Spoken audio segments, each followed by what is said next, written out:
As we come on the air tonight, major news from Ukraine's President Zelenskyy, saying Secretary of State Blinken and Defense Secretary Austin will visit Kyiv tomorrow.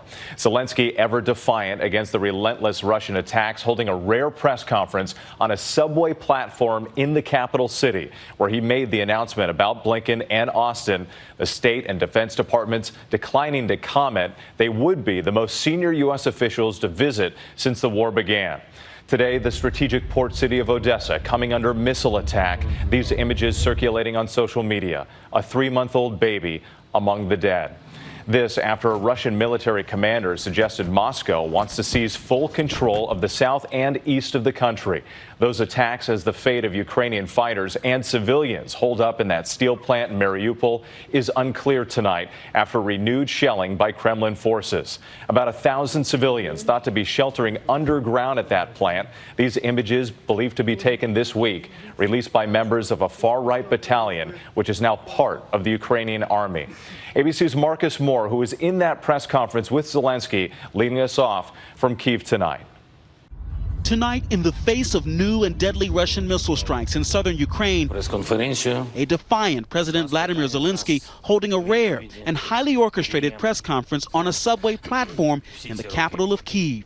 In reference to the military aid that you're getting from the United States, are you pleased with the equipment that you are getting, not only for the short term, but for the long term if this conflict drags on? We are very grateful to the bipartisan support which we are receiving. Then making a surprise announcement. I shall have the meeting with the State Secretary, Mr. Blinken, and the Defense Secretary, who are coming to us. Zelenskyy saying he will meet in person with U.S. Defense Secretary Lloyd Austin and Secretary of State Antony Blinken tomorrow in Kyiv. The State Department declined to comment, but Austin and Blinken would be the highest-ranking U.S. officials to meet with Zelenskyy in the war zone since Russia invaded. Zelenskyy also discussing the threats against his life. I don't have the right to be afraid. I don't have the right to be afraid because our people showed that they are not afraid of anything. Nearly 2 months into the conflict, Zelenskyy says he is still willing to meet with Vladimir Putin. There is the diplomatic way and there is the military way. So any healthy and sane person always chooses diplomatic way because he or she knows that even if it's hard, it may stop the losses. It comes as Russia unleashed new attacks on the port city of Odessa. Videos circulating online showing smoke billowing into the air. Ukraine claiming Russia fired 6 cruise missiles striking residential and military buildings. At least 8 people killed, including a 3-month-old baby. 18 people were wounded. Firefighters rushing to this destroyed apartment building, helping survivors.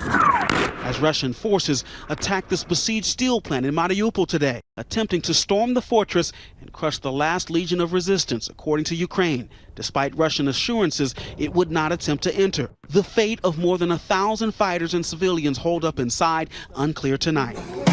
But video released today by the far-right Azov battalion fighting with Ukrainians appearing to show soldiers and civilians, including children, sheltering in the sprawling steel plant. ABC News unable to verify the video's authenticity, and Russia denies civilians are still there. This woman says her family has been hunkered down here for 52 days. Are you counting days, they ask her?